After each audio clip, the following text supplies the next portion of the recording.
So it's 3 o'clock. I will call this meeting of the Emerald Coast Utilities Authority to order. We will begin, as we always do, with the invocation and the Pledge of Allegiance, and Mr. Stevens will lead us. Mr. Stevens, you're recognized. Please bow your head. Dear Heavenly Father, I want to thank you for this day. I want to thank you for all the many blessings you have bestowed upon us. Please continue to guide us in all of our decision-making authority, and please allow us to be open, honest, and ethical in everything that we do. In Christ's name I pray. Amen. Amen. Pledge allegiance. I pledge allegiance to the flag of the United States of America and to the republic for which it stands, one nation, under God, indivisible, with liberty and justice for all. Thank you, Mr. Stevens. We come now to the adoption of the agenda. Is there a motion to adopt the agenda as submitted, or do you have any additions? Mr. Perkins. Madam Chairman, with the Chair and the Board's indulgence, could we possibly move item 9C to after adoption of the agenda? I know we have some citizens here, and they probably don't want to sit through the whole meeting to address their item. Okay, we will do 9C. Why don't we, okay, we can put it right after public hearings, of which there's none. That's fine, if there's no objection. Okay. Ms. Campbell? Yes, I'd like to add trash on roadways for new business.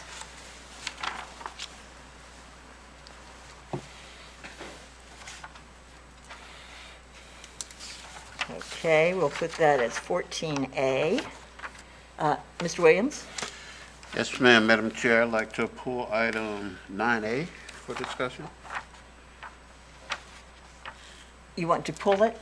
Or I'd like to have more discussion on it. We will have an opportunity to discuss that. Okay. Yeah.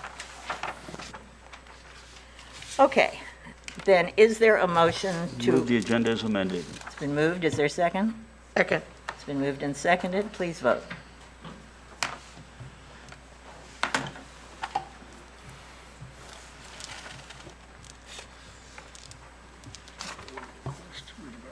Okay, good. Thank you.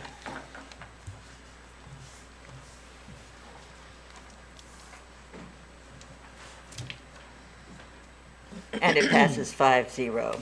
We have no public hearings, and we will come now to item 9C. And before we do this, our board attorney has asked to address us on this issue. So, Mr. Beasley, you are recognized.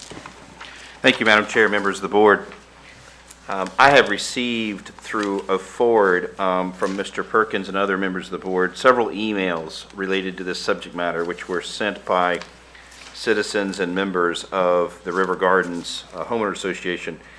And while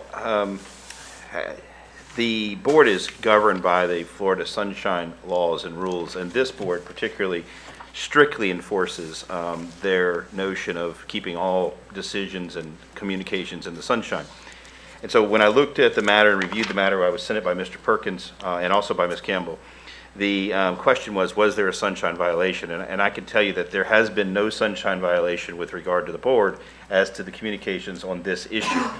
However, the sunshine law also covers what's called conduit violations. And a conduit violation is where the elected official doesn't directly speak to the other elected official, but they do so through another party. For instance, they say something to a party, and then the party goes to the next board member and says, well, board member Perkins said this, that, and the other. The concern in the emails that I was forwarded is that there is a potential for several conduit violations. And so the best way to cure those is just to disclose them prior to the discussions. So I want to disclose the emails that I have reviewed. First, and they're all dated around January 25, so there's just very recent ones. There was a forward by Ms. Patricia Wright of an email from Ms. Campbell related to the work and efforts and support that Mr. Perkins had expressed related to this issue. No direct communications from Mr. Perkins to Ms. Campbell occurred, but there was a forward of an email from Ms. Wright, who was a member of the public and not subject to the Sunshine Law. Secondly, there was a commentary and forward of emails from Mr. Warren Tate on January 25th also, which forwarded comments from Ms. Benson related to Mr. Perkins' support and of this issue, and it was forwarded to Mr. Perkins, who forwarded them to me. And thirdly, there was a general commentary in one of the emails that both Ms. Campbell and Mr. Perkins have shown support for this issue. That was not directed at anyone, although it was published to the entire board. So those three communications would constitute conduits of violations of sunshine laws. I do not believe a violation has been committed, but to clear the record and make sure that we are in steadfast compliance with the sunshine rules, I wanted to make that disclosure prior to the communications. Thank you. Thank you, Mr. Beasley. And in no way are any of these parties being chastised. It's just part of the process. We are in fear and trembling when it comes to the sunshine law, and we adhere to it very strictly. So this is a cure without really a problem. Yeah. Ms. Campbell, you're recognized. Oh, no, I'm Okay. Why don't we get this issue on the table before we have the discussion? Is there a motion? Mr. Perkins? Yeah, I'll move item 9C, staff recommendation. Okay, is there a second? I will second. It's been moved and seconded. And Mr. Woody, would you briefly describe the issue at hand?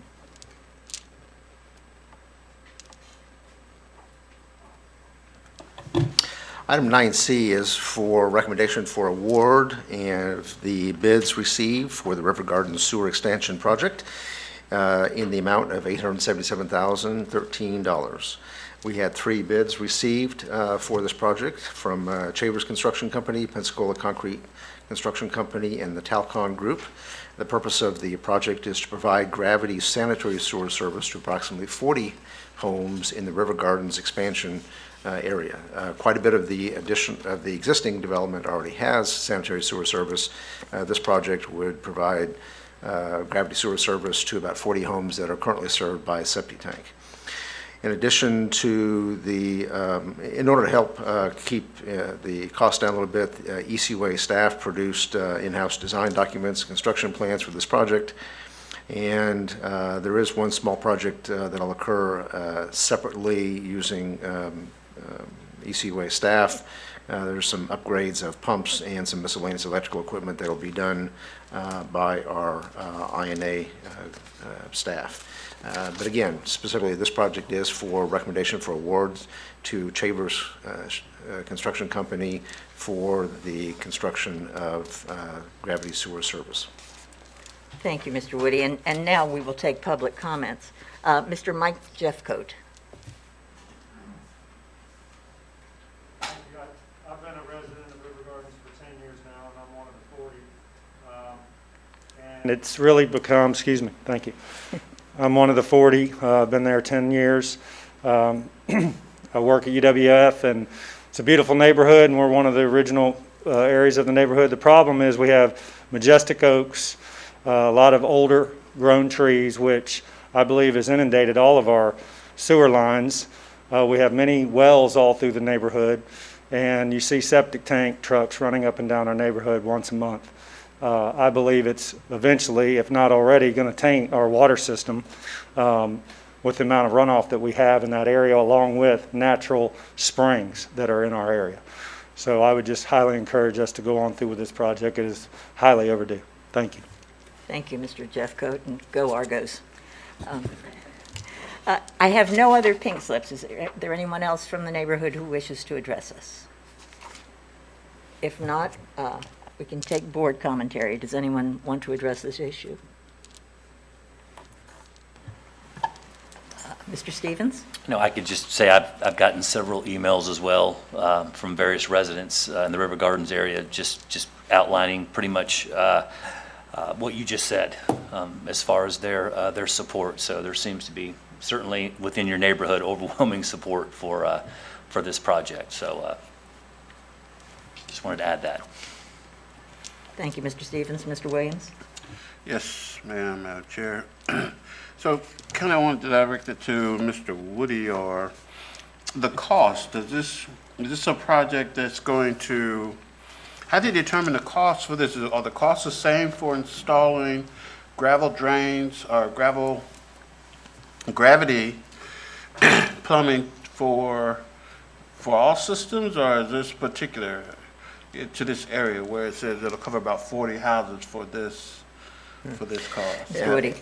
Every project that we undertake is uniquely different. The topography, the geography, the density of the homes, the distance between homes, whether there's existing gravity sewer service that can be extended versus the need to install new pump stations. There are many, many technical engineering features that all come to play in preparing what we would recommend as the best and most cost-effective way to serve any given neighborhood. In this particular case, the design, there is an existing gravity sewer service served by a pump station. We are adding or extending an existing gravity sewer service to pick up homes that are currently on septic tank. There is quite a bit of topography in this particular neighborhood, and as a result, the sewers are a little deeper than we would normally like to have to put them in, so that has added a little bit to the cost. We are also upgrading the pumping capacity of the existing pump station because of adding 40 additional homes tributary to the very same pump station. Okay, thank you. Just want to have follow-up and I'll be finished. So will the whole neighborhood now be supported, or will it just be, or will there still be some more people or residents on septic? That's my understanding, this neighborhood, that will finish providing the gravity sewer service, but I'll let Stacy Hayden, our Director of Engineering, clarify that point. Mr. Hayden, you're recognized. Thank you, ma'am. To answer the question, yes, it will finish out the rest of the neighborhood with gravity sewer. There's a section, a small section over on Link Circle where we plan to look at adding to this project at a later time. But yeah, this will complete the River Gardens area for sewer. Thank you, Mr. Hayden. I see no more lights. You know, this is a need that's across our whole community. There are many, many neighborhoods such as yours that are on septic who really need to be off of septic. And it's a matter of balancing limited resources with much greater needs. But I think this is an important project, and I certainly support it. Ms. Campbell? I just wanted to say hello to Mr. Jeffcoat. I don't know if he remembers me or not, but he came out and I did a thing called Stars of the Future years ago in Perdido, and he came out and taught our little boys how to play baseball. Thank you very much for that. Glad to see you again. We're all longing for baseball, by the way, right now.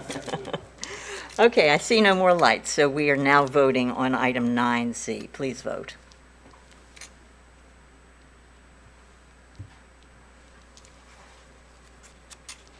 And it passes 5-0.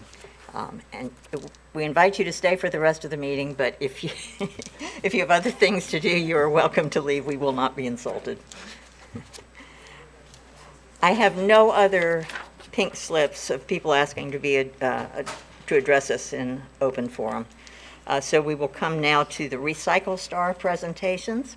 And I have asked Ms. Campbell to pull a number of someone to be our Recycle Star Award winner this month. Ms. Campbell. Number 17. Number 17 is Harry Etheridge. So if we can contact Mr. Etheridge and give him all of his awards and the lottery ticket and so forth, so that he can be recognized. And thank you to all 20 people on our list who are fine examples of recycling. Item 7A is approval of the board minutes for December 15th, 2020. Does anyone have any additions or corrections to the minutes? Ms. Campbell? Move approval. It's been moved for approval. Is there a second? I'll second. Mr. Stevens, second. Any other comments? Okay, please vote on the minutes.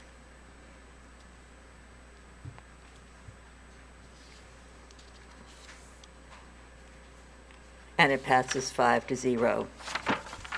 The next item is the report of the ECUA Citizens Advisory Committee of January 19th, 2021. Ms. Campbell, you are recognized. Thank you, Madam Chairman. The Citizen Advisory Council met on January 19th, 2021. We started with an open forum by Representative Miss Michelle Salzman regarding the proposed ECUA bill she was working on. Item F was adoption of a general resolution, GR 2101. Wait a minute, let me get back here so I can get the vote. The general resolution authorized the extension of a sole source annual agreement with ECUA Water Technologies LLC for the purchase of Alquit and Bioxide Plus 71. Motion was made by Mr. Kimball, second by Ms. Ritz, and the board adopted the general resolution number GR 2101. Committee vote was 11-0.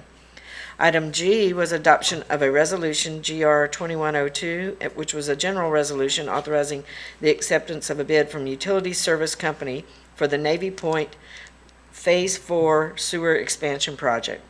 The recommendation was Ms. Benson, seconded by Mr. Brown, that the board adopt General Resolution GR 2102, and the committee voted 11-0 in favor.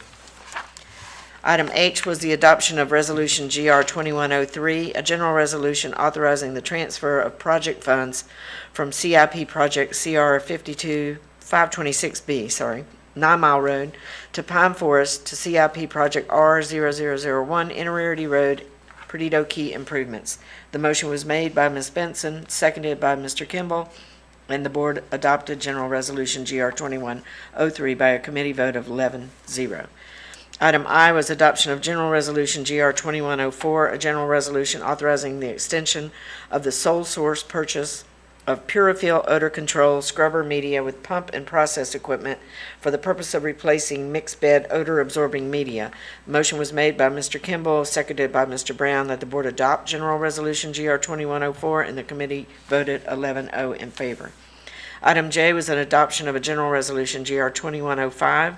A general resolution was authorizing the extension of the annual service contract for clearing, grubbing, and construction of access roads, easements for Emerald Coast utility facilities and infrastructure. The motion was made by Mr. Kimball, seconded by Mr. Stevens, that the board adopt General Resolution GR 2105. The committee voted 11-0 in favor. I would like to move items F through J for approval. It's been moved. Is there a second? Mr. Second. Perkins? It's been moved and seconded. Any comments? Please vote.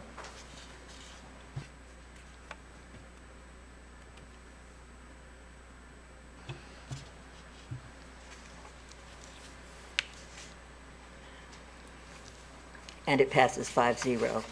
Item 9 is the consent agenda, and I will read each of the items, and then we can pull any for discussion. Item 9A, adoption of General Resolution Number GR 21-06, a general resolution authorizing the acceptance of bid and awarding of a contract, authorizing the executive director to execute a contract with Pensacola Concrete Construction Company, Inc. of Pensacola, Florida, for $486,962 to install the piping for a granular activated carbon system at the Ellison well site, authorizing the use of funds from several budgets.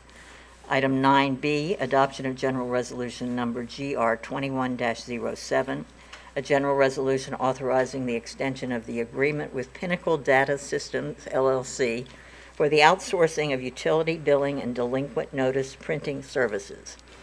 Item 9C, we've already done that, sorry. Item 9D, adoption of General Resolution Number GR 21-09, a general resolution authorizing the acceptance of the lowest cost proposal and issuance of a purchase order, authorizing the executive director to execute a purchase order with Randy Chance Manufacturing, Bay Minette, Alabama, in the amount of $80,000 for the Pensacola Beach denitrification filter piping replacement.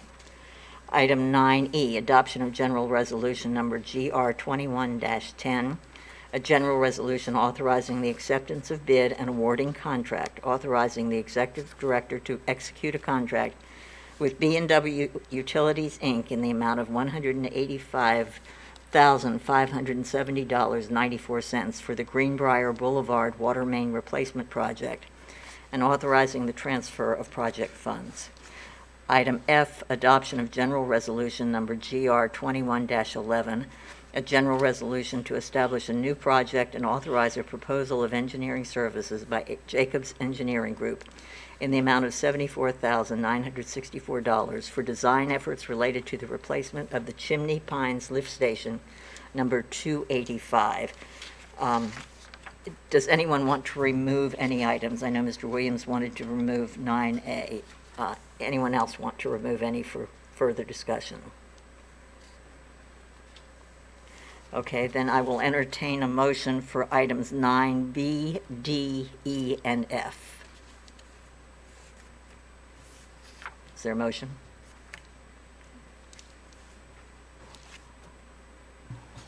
Mr. Perkins? I move items 9B, D, E, and F from the consent agenda. It's been moved. Is there a second? Mr. Williams? Yes, ma'am, I'll second. Okay, moved and seconded. Any further discussion? Please vote.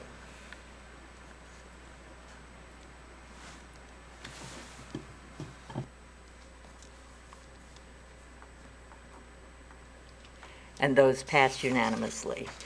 We come to item 9A. Mr. Woody, would you like to outline this item? General Resolution 21-06 is for the acceptance of a bid to a contractor for the installation of piping for a granular activated carbon system at the Ellison well site in the amount of $468,962. You may remember that several months ago, I originally authorized the construction of the slabs that would support these GAC vessels. The board then previously approved the actual purchase of the vessels themselves, and also approved the hiring of Arcadis, who did the design work for the GAC system piping. This particular bid is just for the installation then of the piping for this system, and would involve approximately 4 months of work to complete that installation. The purpose of the system, when it's all put together with the vessels, are to try or to do an effective job of filtering contaminants, PFOA and PFOS, which we're starting to register low levels of in this particular well. Again, these are actions being taken well ahead of what's being required by FDEP, and I'd like to acknowledge and praise staff for getting out ahead of this particular issue. We did have 3 bids on the project, 2 in particular very closely grouped, but the recommendation is for the low bidder, Pensacola Concrete Construction Company. Thank you, Mr. Woody. Mr. Williams? Just a couple of questions. Ellison Well is located, It's close. It's just down around the corner at the south end of this business park. okay, so we didn't visit that particular, okay. Yeah, we have 31 wells scattered across.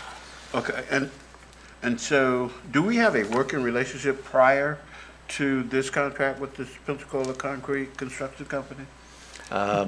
You'll see their name fairly frequently. They're a very competitive bidder on ECUA projects, so we've had a good past working relationship with them. Okay, that's really all I had. I just wanted to know the Okay. location and talk about the relationship. Thanks. Thank you. Then we'll entertain a motion to approve item 9A. Is there a motion, Ms. Campbell? Motion to move item 9A. It's been moved. Is there a second? I'll second. It's been moved and seconded. Please vote.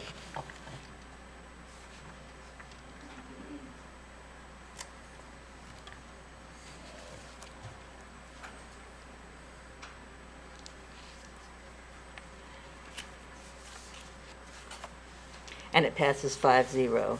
The next item is the budget report, which you find on page 50. I don't see Ms. Shelton here, so I guess this is just an information item. Oh, okay. Ah.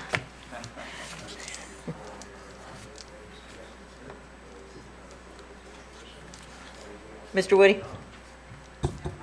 Your mic's not on. Sorry, forgot to punch that on. Let me restate that. Ms. Sheldon has retired. Justin Smith has been promoted to the position of Chief Financial Officer. already doing an exceptional job. He did an outstanding job in helping prepare responses to the ECUA bill here recently when we were debating issues regarding Chapter 287 of the Florida statutes. Well, that was a lot of work. Thank you for that. That was very important. So you are recognized and welcome. All right, yes, thank you. Like I said, my name's Justin Smith. I'm the new Director of Finance.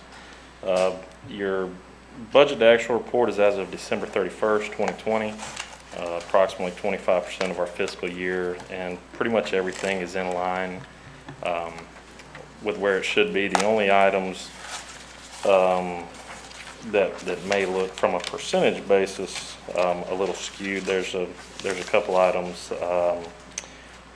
where we've got encumbrances for chemicals, for the entire year. So it looks like we've got a higher percentage than 25%. And then in the sanitation fund, the Santa Rosa operations, since we pulled out of Santa Rosa County and we only had a quarter of the year, all the expenses are pretty much paid on that one. So that's why the percentages are so high there. We'll have a few more lingering repairs and maintenance and some things like that in Santa Rosa, but for the most purposes, all those expenditures are fully complete for the fiscal year. Okay, thank you. I see a lot of lights, so stay where you are. Mr. Stevens? Oh, I'm sorry. Okay. Mr. Woody, did you want to weigh in, or you just...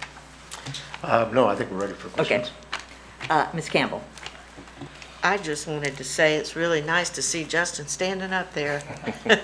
I remember when Justin came to the ECUA, I had a couple of friends call me that are in the accounting business and telling me, man, you landed a good one at ECUA. So I'm very proud of you. I'm very happy to see you up there, Justin. Good job. Mr. Williams? Yes, ma'am. Mr. Smith, Justin, I'm looking at order control, which is 2307 or 2397. Is that 61%? Yes, sir. That's one of the ones that I mentioned. The main reason that it is so high right now is one of the big chemicals that they use in the odor control. We've got an encumbrance. The board approved the purchase of it a few months ago for the entire fiscal year, and as of December 31st, there was $725,000 open on the purchase order. That's included in that number. That's why it kind of skews that percentage, but that's $725,000. We haven't ordered it yet. It's encumbered on the purchase order, so we'll use that throughout the rest of the year. So you'll see that smooth out as we go throughout the fiscal year. Okay, thank you. No problem. You don't see any red flags so far this year? No, everything's pretty much as we've expected it. So. What are you seeing in the market for recyclables, and what does our sanitation budget look like in the coming months, in the coming year? As far as the recyclables, I would have to defer to Mr. Rudd on that, but it's from what I'm seeing on it, the value of the recyclables, that the AMV, that average market value, is going up. So we're getting a little bit higher price on the sale of commodities, but from an expense standpoint, we should be pretty level throughout the year. That's not really going to affect our expenditures much, just maybe bring in a little extra revenue. You just make sure the numbers balance. You That's don't right. project the economy. Okay, good. Mr. Beasley, did you want to weigh in on this? Yes, Madam Chair, I just could not resist to note that within my first 2 weeks of being on the job here, I had to work with Justin and learned that we had, when there were some accounting irregularities in our MRF area of accounting, which resulted in a criminal prosecution, it was Justin that cracked the case and discovered the financial irregularities and reported it, and it was his sleuth work that led us to discover it all. And I just wanted everyone to know that he may talk slow, but he thinks fast. Well, thank you for that. Well, welcome. All right. You have a high standard to meet if you look at the plaques on those walls, so we know you will be equal to it.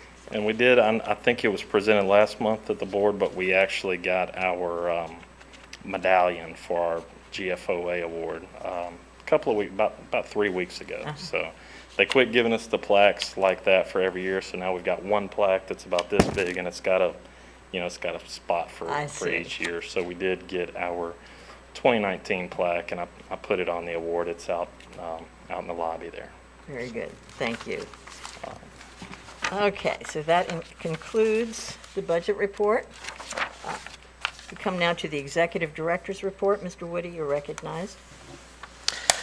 Thank you, Madam Chairman. I would like to give the board an update on the ECUA bill that has been back and forth with our legislative delegation. As you well remember, this was initially presented by freshman legislator Representative Michelle Salzman, and it had many elements to it. Over the period of probably 4 or 5 weeks now, we have had many conversations about the elements of her original bill. And to her good credit, she's always been very receptive from the very beginning, providing us copies of the proposed bill, and has been receptive to our questions, constructive criticism, and many edits have been made along the way. In fact, significant edits along the way. I wanted to give you an update of where we are now. As of last Tuesday, the legislative delegation had their public hearing and had wonderful attendance. I believe I heard them say those meetings usually only last a couple hours. I left after our issue was addressed, and we were about halfway through the list, and I think they had already been speaking 2.5 hours, so it went on into the late evening on a whole host of other subjects, not just ECUA, certainly. But as of that evening, the elements that are in the bill that I anticipate being filed on Wednesday, unless or until something else changes, are the following. Some of the elements that were original to her filing are that there is a term limits provision. That term limits provision would limit ECUA board members to 3 4-year terms, total of 12 years. That 12 years being counted going forward or prospectively from the date of passage, which would be, in theory, July of this year. There are also several elements that we were able to, that we requested and were given favorable consideration for adding to this bill. Our board attorney, Robert Beasley, had been acquiring and drafting language for amendments that we had been wanting to put into a bill that's now, since it's going before our legislators, is a nice vehicle to get that accomplished at the same time. And some of those elements include the following. We've added some language to help address the ability to fill board vacancies. You'll remember that after board member McCorvey passed away, that we had an extensive period of time where the board seat was vacant. Well, we've added some language here that continues to provide the governor the opportunity for 90 days to fill that position. But if it goes beyond that, there's now some language in this bill that would allow us a administrative or means by which the board can nominate and choose a replacement so that that vacancy doesn't go on for an extended period of time. Another subject we've added, the ECUA is an independent special district, and in various places in the Florida statutes were identified as having sovereign immunity. But in this particular act, that language was not specifically stated, so it's a little bit of a challenge sometimes to make reference to other locations in the Florida state statutes to prove that up. So it's to our advantage and convenience to have sovereign immunity ability stated in this bill. Next, we replaced references that were fairly outdated to the civil service system the ECUA has for some time used its own HR manual for how it conducts its hiring, disciplinary actions, promotion actions, et cetera, separation of service. And so this was an opportunity to substitute all the language in reference to civil service system with instead references to the ECUA's HR manual, which is approved by the board. Last two things were fairly minor. We added some definitions to different types of appeal processes, defined better the definition of the term agency in one other location, and we also got rid of an outdated reference to a director qualification that said that they needed to have experience equal to the size and scope of the ECUA entity back in 1981. It'd be more appropriate, obviously, to be a reference to current time period. So hopefully those will all go forward as proposed. Again, I'll know after Wednesday whether it got filed as we're anticipating. Thank you. Does that conclude your report, Mr. Woody? Yes, it does. Well, I'm sure I expressed the sentiments of everybody on here. This was quite an effort on behalf of Mr. Beasley and Mr. Woody, as well as board members engaging in this. It was an interesting process. I think the outcome was good, and certainly hope that this will be filed. It does a lot for our operations, and I think ultimately something that was a bit of a threat to all of us is of benefit to the community and to the organization. So I thank everybody involved for this. The next item is the attorney's report. Mr. Beasley. Thank you, Madam Chair. I have no report, except that I would like to discuss matters related to a pending case, and I request that the matters be discussed in executive session. And pursuant to the Florida statutes related to the Sunshine Law, the proper procedure is for me to request that an executive session be initiated at this time. It would be related to the status report and settlement offer received in the case against the firm of Odom and Barlow, the former counsel. We are prepared to host the executive session in the main conference room. We have a court reporter there at this time. I anticipate the executive session would last no longer than 15 to 20 minutes. And so at the chair's leisure, when available, if we could adjourn into executive session so I could make the presentation, it would be appreciated. So we will adjourn for executive session, and we'll meet upstairs in the conference room. You're adjourned.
item 14A, Ms. Campbell, trash on roadways. You are recognized. I'm only going to bring this up right now, just to say that I've gotten several phone calls, emails, and texts about all the remaining debris. Sorry. I've gotten several phone calls, emails, and texts about the remaining debris on the sides of the roadways. I don't know if y'all have as well. And I let everybody know that this is not our purview, that we're not in charge of the debris on the side of the road.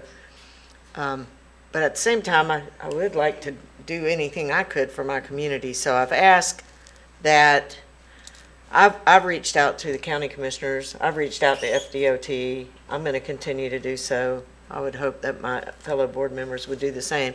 And I even asked if maybe we could, offer a roll-off if they had some kind of spring cleanup, a few roll-offs to pick up the garbage, and help out. So I'll let you know. I'll keep everybody abreast of what goes on with that. But, it would be nice to have a clean county again. The calls I'm getting are saying that, it's not that way in Baldwin County. It's not that way in Santa Rosa. It's just Escambia. And I agree, it's pretty bad out there. I did get an answer from FDOT that the mowers are not running right now, and that's because it's seasonal and they don't run them when they don't have to cut the grass. Makes perfect sense to me. But when they are running them, they pick up the trash ahead of the mowers. So that's one thing that's causing it, And then another thing is COVID.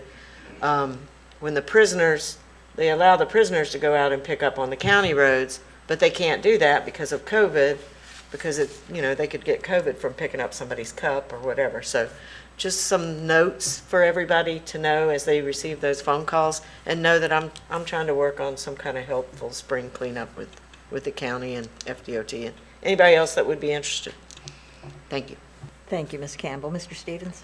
And to your point, Ms. Campbell, I actually reached out to Stephen Barry in my district, District 5, and he's aware of this as well, because I, like yourself and probably other board members, are getting calls and emails and text messages about the debris. So I can speak for him just because we've had a conversation that he's aware of that, and we're trying to collaborate something, although I don't know what that is. I certainly want to put words in his mouth, but he was aware of it and said we were going to try to work, the county is aware of it, and try to work on something to Thank you. remove I've called that. several of them as well, and if you talk to them, just let them know that we're interested in helping any way we can, I don't want to put it on my ratepayers, but if we can do anything to help the situation, I'm agreeable. Thank you, Ms. Campbell. Mr. Stevens? We come now to board communications. Mr. Williams? Yes, ma'am, just as that, when this conversation is finished, the question would be, can we do anything to help with the I'm trash? sure there are things we can do. Mr. Woody, would you like to weigh in on this? From a policy perspective, the real issue is what we can do that doesn't step into the shoes of the county. Is broadly there in the city's responsibilities for policing, for lack of a better word, enforcing cleanup on private property. Most of what we're identifying, though, is out in the right-of-way because it's been brought there due to Hurricane Sally, cleanup resulting from that. So what's left over are either things that people brought up late or things that people brought up that wasn't in accordance with what the county said that they would be able to pick up. So I can see offering and trying to work on some programs where we provide some labor, some roll-offs, if they waive tipping fees or something like that, some kind of combination to provide a little bit of assistance. But I want to be sure and not step too far off onto providing a service that's the full purview of the county. Teamwork, though, I think is good. And as I understand, FEMA reimburses the county for that. We have no mechanism for reimbursement. Right. But my guess is what we're seeing now is not going to be reimbursed under FEMA anyway, so. Yeah. Ms. Campbell, your Yeah, light's I don't still think on. it'll be reimbursed by FEMA, and I do remember after Ivan that ECUA and the county and everyone worked together to help out. I know there was same kind of issue after Ivan. I remember it pretty well in my district. So, well, not even my district because I lived in your district then, but it was taken care of. So, just something on our radar. Thank you. Thank you. I did have a board communication. Okay, you recognize? On Recycle Star, how many of these do we have? 20? Is there 20 pins? 20. Just something to think about between now and then, and maybe I can bring it up at CAC. We tell about one person, but obviously there's 20 people that are really doing a dynamite job. I'd like to maybe post that somewhere on the website or something, so those other 20 people got recognition for being great, because if 20 people get recognition for being great, then they're going to tell 20 people, and those other 20 are going to be great. So it'd be like a pay it forward thing. Thank you. Good idea, Ms. Campbell. Anyone else have anything on board communication? Mr. Perkins? Really liked the idea that Ms. Benson had about a little plaque or something on the speaker's podium, Barry Tweedy, memorial plaque or speaker's podium, or Barry Tweedy open forum. Do we need any kind of board action on that, or is that just something that we can do? I would love to have board action on that, if you would like to make a motion. Yeah, I'll make a motion that we adorn the speaker's podium with something in remembrance of Barry Tweedy and the citizen service he provided here during public forum. Is there a second? Ms. Campbell? I'll second. I'd like to vote on it.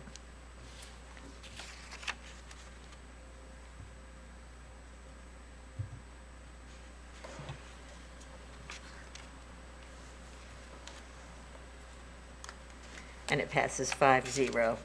Thank you. I actually had gotten his wife's name and address, and we can send a communication to her. I was also going to send her my remarks too, because obviously ECUA meant so much to him, and I think it would mean a lot to her that we took this action. So thank you for that, Mr. Perkins. Ms. Campbell? One other thing on board communications, it was at our February meeting 1 year ago that we offered this position to Mr. Woody. That seems like decades ago, and I don't think any of us could have imagined the year that we have had, but boy, did we make a good decision. Mr. Williams. Yes, Master, and along with the board communications and how she wanted to recognize the other 19 people for being just assisting with their efforts to recycle. I had made mention of a recognition program that would serve that same or similar purpose of nonprofits as well as citizens out in the community that are doing great jobs to help beautify or clean up our communities where they're doing above and beyond. So just in recognition with what we can do for those 19, I still am very interested in creating a community partnership award to where we can recognize citizens and nonprofits for what they're doing in the community. Thank you, Mr. Williams. I have a guy that rides in a golf cart and just picks up trash all throughout my subdivision, which is pretty cool. Okay, so we come now to open forum. I have no slips on open forum. So we are adjourned. Thank you.